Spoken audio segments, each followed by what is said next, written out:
ओम श्री गणेशाय नमः। श्री शिव महापुराण रुद्र संहिता पार्वती खंड 39वां अध्याय। इस अध्याय में हम जानेंगे भगवान शिव का नारद जी के द्वारा सब देवताओं को निमंत्रण दिलाना, सबका आगमन तथा शिव का मंगलाचार एवं ग्रह पूजन आदि करके कैलाश से बाहर निकलना। नारद जी बोले, हे विष्णु शिष्य, हे महाप्राज्ञ, हे तात, हे विधे, आपको प्रणाम है। हे कृपा निधे, हम लोगों ने आपसे यह अद्भुत कथा सुनी। अब मैं शिव जी के वैवाहिक चरित्र को सुनना चाहता हूँ, जो परम मंगलदायक तथा सब प्रकार की पाप राशि का विनाश करने वाला है। मंगल पत्रिका प्राप्त करने के बाद महादेव जी ने क्या किया, परमात्मा शिव जी की वह दिव्य कथा सुनाइए। ब्रह्मा जी बोले, हे वत्स, हे महाप्राज्ञ, महादेव जी ने मंगल पत्रिका प्राप्त करने के पश्चात जो किया, भगवान शंकर के उस यश को सुनिए। विभु शिव जी प्रसन्नता पूर्वक मंगल पत्रिका ग्रहण कर जोर से हंसे और उन्होंने प्रसन्न चित्त होकर उन लगन पत्रिका लाने वालों का बड़ा स्वागत सम्मान किया। उन्होंने उस लगन पत्रिका को सम्यक पढ़कर विधि विधान से स्वीकार किया तथा उन लोगों को आदर से बहुत सम्मानित कर विदा कर दिया। उन्होंने सप्त ऋषियों से कहा कि आप लोगों ने यह परम कल्याणकारी कार्य ठीक से संपन्न किया।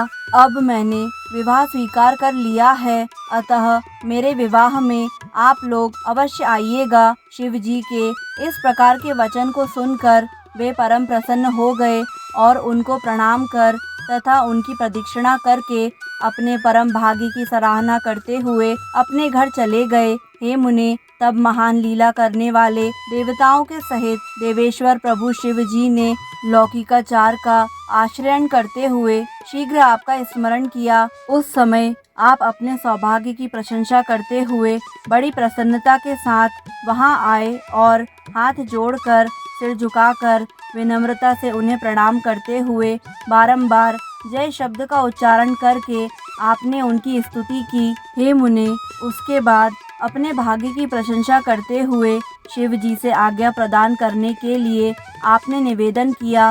हे मुनिवर, तब प्रसन्न चित्त होकर लौकिकी गति को दिखाते हुए शुभ वचनों से आपको प्रसन्न करते हुए शिव जी कहने लगे।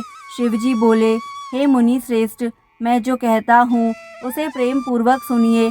आप मेरे परम प्रिय तथा भक्तराज शिरोमणि हैं, इसीलिए आपसे कहता हूँ, आपकी आज्ञा से पार्वती ने जिस प्रकार की महान तपस्या की थी, उससे संतुष्ट होकर मैंने उसे पति बनने के लिए वरदान दे दिया है। मैं उसकी भक्ति के वशीभूत होकर अब विवाह करना चाहता हूँ।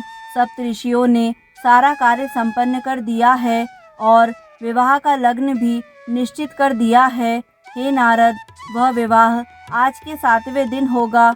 मैं लोक रीति का आश्रय लेकर वैवाहिक महोत्सव करूंगा। ब्रह्मा जी बोले, हे तात, इस प्रकार परमात्मा शंकर का वचन सुनकर आप परम प्रसन्न हो उन प्रभु को प्रणाम करके यह वचन कहने लगे। नारद जी बोले, आपका यह व्रत है कि आप भक्तों के अधीन रहते हैं और ऐसा सभी का मत भी है, इसीलिए आपने यह उचित ही किया, क्योंकि पार्वती यही चाहती भी थी। हे विभो, अब मेरे योग्य जो कोई कार्य हो आप मुझे बताइए।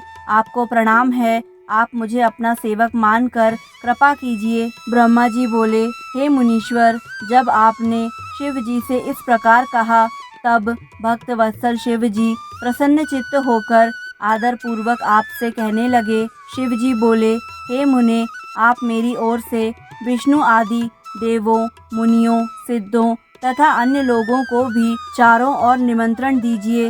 मेरी आज्ञा को मानते हुए उपयुक्त सभी लोग उत्साह तथा शोभा से युक्त हो अपनी स्त्री, पुत्र तथा गणों के सहित इस विवाह में आए। हे मुने, जो इस विवाह उत्सव में सम्मिलित नहीं होंगे उन्हें मैं अपना नहीं मानूंगा, चाहे वे देवता ही क्यों ना हो। ब्रह्मा जी बोले, हे मुने, ईश्वर की इस आज्ञा को स्वीकार करके शिव प्रिय आपने शीघ्रता से उनके यहाँ जाकर सबको निमंत्रण दे दिया। हे नारद, इस प्रकार शिव जी के दूत का कार्य शीघ्रता से संपन्न कर शिव जी के पास आकर आप मुनिवर उनकी आज्ञा से वहीं बैठ गए। शिव जी भी उन लोगों के आगमन की प्रतीक्षा करने लगे। उनके गण सभी जगह नृत्य गान पूर्वक उत्सव करने लगे। इसी समय अत्यंत सुंदर वेशभूषा से सुसज्जित होकर भगवान विष्णु अपने परिकरों के साथ कैलाश आए। वे अपनी भार्या तथा पार्षदों के साथ भक्ति पूर्वक प्रणाम कर उनकी आज्ञा प्राप्त करके प्रसन्नचित्त हो बैठ गए। उसके बाद मैं भी अपने गणों के साथ प्रसन्नता पूर्वक कैलाश पर्वत पर गया और प्रभु को प्रणाम करके अपने गणों सहित आनंदित हो बैठ गया। इंद्र आदि लोकपाल भी अपनी पत्नियों तथा सेवकों के सहित नाना प्रकार के अलंकारों से अलंकृत हो उत्सव मनाते हुए वहां आए। इसी प्रकार निमंत्रित मुनि, नाग, सिद्ध तथा उपदेव एवं अन्य दूसरे लोग भी वहां आए। उस समय महेश्वर ने वहां आए हुए उन सभी देवता आदि का प्रसन्नता से पृथक पृथक सत्कार किया। उस समय कैलाश पर देव स्त्रियों ने यथा योग्य नृत्य आदि करना प्रारंभ कर दिया तथा वहां अद्भुत एवं महान उत्सव होने लगा। हे मुने, इसी समय जो विष्णु आदि देवगण शिव के यहाँ आए हुए थे, वे सब शिव की वर यात्रा की तैयारी कराने के लिए प्रसन्नता से निवास करने लगे। उस समय शिव जी की आज्ञा से आए हुए सभी लोग शिव जी के कार्य को यह मेरा ही कार्य है ऐसा समझकर शिव की सेवा करने लगे। सप्त मातृकाओं ने शिव जी के विवाह का दूल्हा वेश बड़े प्रेम से शिव जी के अनुरूप सजाया। हे मुनि श्रेष्ठ, परमेश्वर प्रभु की इच्छा से ही उनके स्वाभाविक वेश को भूषणों से सजाया गया। सप्त मातृकाओं ने मुकुट के स्थान पर चंद्रमा को बांध दिया। उनके ललाट में रहने वाला तीसरा नेत्र तिलक रूप से शोभित किया गया। हे मुने, नाना रत्नों से दैदीप्यमान 2 सर्प दोनों कानों को अलंकृत करने वाले कुंडल के रूप में शोभित हुए। उनके अंग में निवास करने वाले अन्य सर्प अनेक रत्नों से युक्त आभूषणों के समान सुशोभित हुए। उनके शरीर में लगी हुई विभूति चंदन आदि पदार्थों से उत्पन्न उत्तम अंग राग हो गया। उनका परम सुंदर गज चर्म दिव्य दुगुल के समान हो गया। उस समय शिव जी का ऐसा सुंदर रूप हो गया जो अवर्णनीय था। वे साक्षात ईश्वर हैं, अतः उन्होंने सभी ऐश्वर्य धारण कर लिया था। उस समय सभी देवता, दानव, नाग, पन्नग, अप्सराएं तथा महर्षि गण उत्सव से युक्त होकर शिव जी के समीप जाकर प्रसन्न हो कहने लगे। सभी लोग कहने लगे, हे महादेव, हे महेश्वर, हिमालय पुत्री महादेवी पार्वती से विवाह करने के लिए आप हम सभी के साथ कृपा पूर्वक प्रस्थान करें। तदुपरांत शिव तत्व को जानने के कारण प्रसन्न चित्त वाले विष्णु ने भक्ति पूर्वक शिव जी को प्रणाम कर उस प्रस्ताव के अनुरूप कहना प्रारंभ किया। विष्णु बोले, हे देव, हे महादेव, हे शरणागत वत्सल, आप अपने भक्तों का मनोरथ पूर्ण करने वाले हैं, अतः हे प्रभो मेरा निवेदन सुने।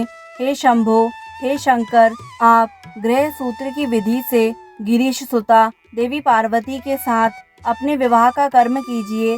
हे हर, यदि आप गृह सूत्र की विधि से विवाह कर्म करेंगे तो सारे लोक में इसी प्रकार से विवाह की विधि प्रसिद्ध हो जाएगी। हे नाथ, इस लोक में आप अपने यश की घोषणा करते हुए कुल धर्म के अनुसार मंडप स्थान तथा नांदी मुख कृत्य प्रसन्नता पूर्वक कीजिए। ब्रह्मा जी बोले, विष्णु के द्वारा इस प्रकार कहे जाने पर परमेश्वर शंकर जी ने समस्त लौकिकाचार मुझ ब्रह्मा के द्वारा संपन्न करवाया।